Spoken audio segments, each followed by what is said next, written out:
Week 6 had some interesting football that concluded with a banger of a game, the Bills versus the Titans. And we're going to be going over a lot of that today because these are my NFL power rankings. What's crack-a-lackin'? It's your boy Broshmo, just in case you did not know. So go ahead, become a bro and subscribe. Leave that thumbs up if you enjoyed the content. And as always, let me know what you think in the comment section below. What are your power rankings looking like? A lot going on the channel this week. We're going to have 3 mock videos coming out this week, which, I mean, they're kind of bangers. We got Bengal has one, the Goat House, and then I'm going to do probably the Draft Network. Keith Sanchez put out one, so very eager to look at that. But we also have, well, I'm going to conclude the week with a mock draft, and I'm going to have a special guest for that. I'm going to have a sit down with Ian Cummins as well. That should be out at the end of this week. And, oh man, what else? Oh yeah, I'm going to give you some risers and fallers. But let's go ahead and get into this. Let's look at last week's rankings. We know a lot's changing. I got the Bills and the Chargers. They had big wins, and then they followed that up with, losing this week. So, of course, I significantly moved them up, and they take the L. Baltimore had big win. My Dolphins, they lost in London. I mean, I don't even know where my Dolphins cap. That's why the mood, it's a little darker today. I'm mourning my Dolphins. I think I burned my Dolphins cap. Don't even know where it's at anymore. But let's go ahead. Let's take a look at this week's power rankings. Going to start with that first column. Still got the Houston Texans. I sincerely still think they are the worst team in football, though the Lions are not too far behind. Jared Goff, throw the ball downfield, dude. You got a cannon. Use it. Dan Campbell, he wants this squad to attack the field vertically. He just isn't. I think he's averaging like less than, around 6, I think, yards per attempt. It's just not good. The Dolphins, they had the big loss in stupid London, man. The Jags got out-coached, especially at the end of that game. I don't know why they gave them so much cushion to allow them to get into field goal range, make the game-winning field goal. Jets had the week off, so it didn't feel right really moving them much. I feel like 27 through 32 are the worst teams in the NFL currently, and even the Giants feel fringe at that point. But the Jets, I moved them up a spot because I really think the Dolphins are just a bad team. The Jags, they get the win. Of course, I'm going to move them up. Trevor Lawrence, I feel like he looked a lot. He's continually looking better week in, week out, and we know with Zach Wilson, it's kind of hit or miss with him right now. The Giants, I don't think they're a bad football team. Daniel Jones, though, he keeps making mistakes, turnovers, putting the ball, either throwing picks or putting the ball on the ground. It's devastating. He was missing 2 key playmakers there in Saquon, in Kenny Golladay. He lost Kadarius Toney early. I know I started him this week on fantasy. Woof. But, yeah, I mean, I knew they were going to get mollywopped, but golly, I thought they may have been a little bit competitive, but yeah, they're like fringe in that tier. But I significantly think the Jags, Jets, Dolphins, Lions, and Texans are worse teams. The Falcons, they had a week off, so I didn't move them. Washington, I didn't move them either. I know they lost, but were they gonna be who thought they would beat the Chiefs? Nobody thought they were beating the Chiefs. And plus, they got the win over Atlanta. So I feel right just keeping them right here. Let's go to the next group. Starting with the Chicago Bears. They took an L to Aaron Rodgers. Aaron Rodgers let them know, too. He's like, I own y'all forever and always. I might be going away. You might not see me, a lot every year unless he goes to Detroit, of course. But I own y'all. Man, that sucked. But Justin Fields, I think, much like Trevor, he's looking better week in, week out. And I feel the offense is coming alive a little bit. I was tempted to put them over the Eagles just because, man, Jalen Hurts, man, just not a good passer. Man. It's strange, man, having to defend myself against all those Jalen Hurts believers. And I'm not saying, like, oh yeah, he's done. They're not going to move forward with him. It's not a good quarterback class. I think he's shown enough to like give him another shot for another season. Let's see how he plays the rest of this year first. See if Gardner Minshew comes in. But yeah, it's just I mean, the Bears, I think I could have easily put them at 23. But right now, Eagles, they're right above the Bears. Both phenomenal defenses. It's a shame they really can't get nothing offensively. And you know what? To be fair, like when Hurts is using his legs, they're moving the ball. They did that against the Bucks. Seahawks, just it sucks, man. It just sucks. Russell Wilson, he's not back for what, another 5 to 7 weeks. It's gonna be a rough slate. I don't know if if the teams below them just win. I feel like that's the only way. Teams move ahead of the Seahawks. I don't think the Seahawks are a bad team. They stay competitive. Geno Smith, very conservative with the football. Didn't really have the turnover, didn't really put the ball in harm's way until, obviously late in the game. But I just think they're better than the squads behind them. Colts, they're slowly moving up. I'm not going to be that impressed with the Texans win, but I was impressed with the Baltimore game outside. It sucks that Baltimore just came roaring back, but Baltimore, they're going to be high on this list. Baltimore's real good. So I feel good about them right here, moving to the easier part of their schedule. New England Patriots, man, they find a way to lose close games against really good teams. We saw it with the Bucks, happened this week with Dallas. But Mac Jones, I think Mac Jones has been looking really good. Of course, he had the big turnover to, I think it was Diggs. But still, I think this is a team that there's a lot to feel good about, especially with Mac Jones. Denver Broncos, man, I almost put the Patriots front of the Broncos. I think we're going to see them trending down a lot. The defense isn't playing. Now that they're facing real offenses, the defense isn't playing that well, or at least well enough for this offense to just continually be stagnant. Like this, Teddy Bridgewater is doing nothing for the squad. They know they need a quarterback in the offseason.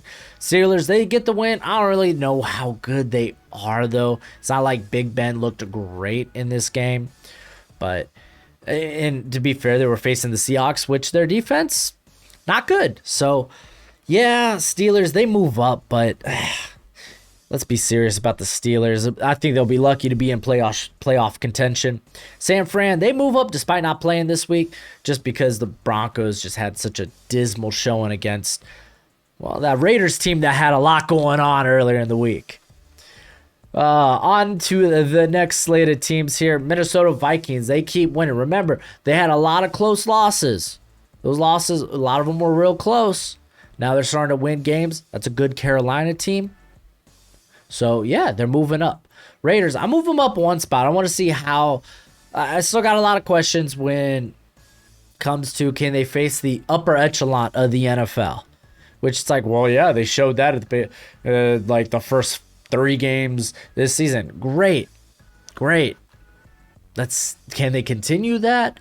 I mean, is this? I honestly thought they were going to come out and lay a duck against the Broncos just because with everything going on with the head coaching resigning and all that stuff, but they didn't. The offense looked explosive.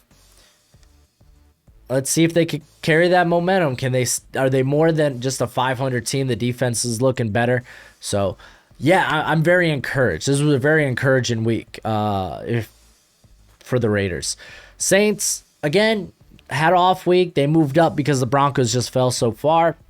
Jameis roller coaster, man. Who do they got this week? I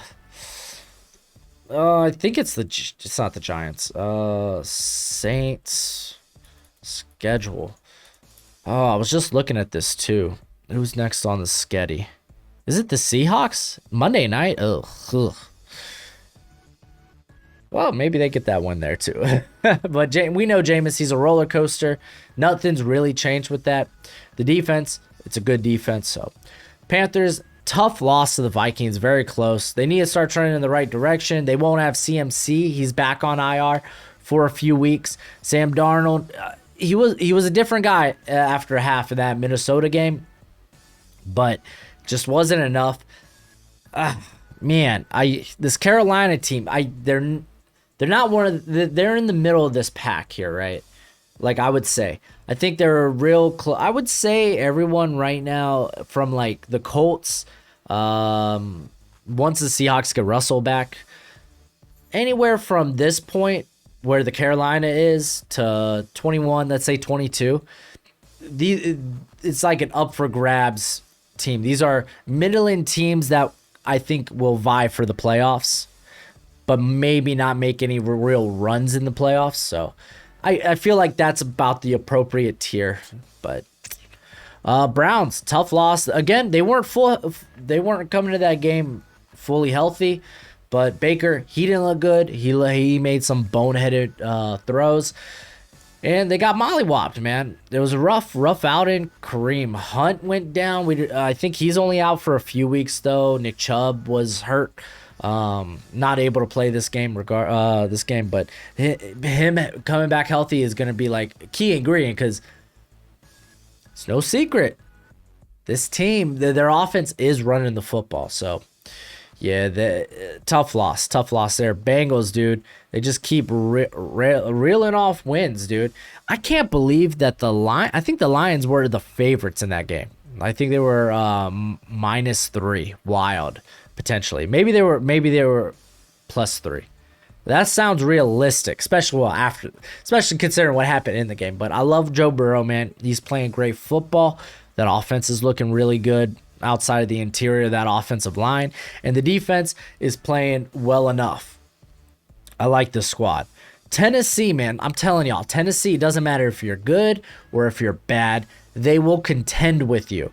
They play to their opponent. It's very unfortunate. Secondary is getting real beat up at the corner position. We saw in the Bills game, a lot of their corners, they went down. Like, I think Chris Jackson went down like twice. We had Borders went down, Farley went down, so Farley, not encouraging from that standpoint, but they played well enough. Derrick Henry, he was getting his. Ryan Tannehill, it wasn't a great performance. That first half was real rocky. And even then, even in the second half, like the Bills a really good defense, though, to be fair. Did enough to win this game, though. Harold Landry's a monster. Jeffrey Simmons is a monster. Danico Autry is a monster. Chiefs, they win a game that they were supposed to. They're back to 500. Things are great. All right, top 8 teams I got. So I don't move the Packers, the Rams at all. They won games that they were supposed to. Good on them. I moved down the Chargers a spot. 3 spots. Really bad loss to the Ravens, but let's be honest about this defense. They kind of sell out to stop the pass, and we kind of saw like that the detriment of that in the Browns game, where the Browns were able to run all over this squad. They used the play action very efficient. They fed their tight ends a lot, and they were able to move the football. So yeah, going against Lamar in Baltimore, like, yeah, that type of defensive game plan ain't gonna work, and that's what happened, dude. Lamar, he didn't really pass the ball well. They were just rushing effectively, whether it was old timers like Le'Veon Bell or Devontae Freeman. So yeah, they won that way. The offense just didn't come alive, man. Justin Herbert probably easily put out his worst outing, and yeah, rough. But I think this is still a really good Chargers team. So Bills, they lose a tough one, man. They lose a real tough one to the Titans. But again, that's a Titans team. I was calling this. This was a trap game after that big win against the Chiefs, man. They got to travel to Nashville against a Tennessee team that plays to their opponent's strength. Dude, Tennessee's got the Chiefs this weekend. That's gonna be wild. But yeah, the Bills, I still think they're a very good squad that's turning in the right direction. I like Josh Allen. He's taken man, dude, he is so much better. Like, he took such a big leap last season, And I wasn't buying it. I thought we'd see some regression. And to be fair, I think he opened the season that way. But these last couple of games, man, we're seeing that MVP-esque Josh Allen from the year prior. So I'm still behind the squad. Dallas, dude. I love this Dallas team. I love this Dallas team. Zeke's eating now. Tony Pollard's eating. Dak, whatever wide receiver he wants to throw to. Dalton Schultz is looking great. The defense is playing well enough to keep their offense in the game. I really like this Cowboys squad. Baltimore Ravens, man. Lamar Jackson, dude. Lamar Jackson. He deserves to be in that MVP race. If it wasn't for like Kyler Murray and, I mean, honestly, them just putting down Justin Herbert this week really helps Lamar's case. But Lamar is just he's so tough to game plan for. He can beat you through the air, but most likely you're gonna game plan for that athletic ability, dude. There's not a quarterback like him that moves the way that he does. He's very Michael Vick-esque, and I would say even Lamar's a far better athlete than Michael Vick. To be fair, Michael Vick was really good though in his prime, but golly gee, dude, this Ravens defense, I know secondary depleted, still playing great defense, man. I love it. Buccaneers, they moved down a spot. I don't know. I mean, the Eagles were never really in that game. Let's be fair. It just looked a lot closer to the end. Bucks, this is still a good Bucks squad. I would say probably, for me, I think they're the best team in the NFL. But let's be fair, dude. Cardinals. I should have probably put them here after they beat the Rams. I wasn't buying it. Let's be fair. The Cardinals, they started last season hot as well. And it was like, is this just the same Cardinals team we're seeing from last season? Hot start, and then second half of the season, they just kind of melt down, miss the playoffs. I'm buying Kyler. Dude, Kyler Murray's looked great. How he is attacking the middle of the field has been amazing, man. He's got a plethora of weapons. The offensive line is playing well. That offense is just playing well. They're so hard to stop. Just ask the Browns. But I like that the defense is stepping up quite a bit too. And despite, honestly, I don't think they have star power there at the corner position. Byron Murphy, he's okay. Robert Alford, now that he's healthy, he's playing well. But yeah, no, man, this defense is really like mainly the corner position. I'm very impressed with. It's playing exceptionally well. And yeah, no, they deserve to be here. I should have probably put them here. I should have probably put them here like a couple weeks ago, but I just wasn't buying it. And do you really blame me? I'm not a big Cliff Kingsbury fan. And yeah, no, I'll buy it, man. They're going to stay here until they lose. Until they lose, I will keep them here at number 1. Just to say I'm sorry. But yeah, let me know what your power rankings look like in the comment section below. And that's it for the video. Go ahead and do that YouTube thing. It's always much appreciated, much obliged. And until next time, you be easy, my friends. Later.